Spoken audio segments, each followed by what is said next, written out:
So guys, welcome back to my video. So, may panibago tayong pakulo. Kita nyo ba yan? Si Big Boy yan guys. So ngayon, ipaprank natin si Paring Mark dun sa Pizza Steakhouse.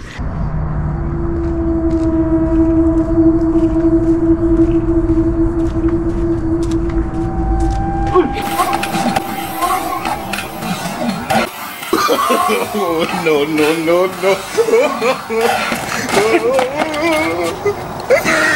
Saka durog na, sino ba to? Bira naman o. Madali nyo naman ako. Sa kulitan, alam nyo na, mapapawi yung problema sa kanila. Tanggal lang yung stress ng mga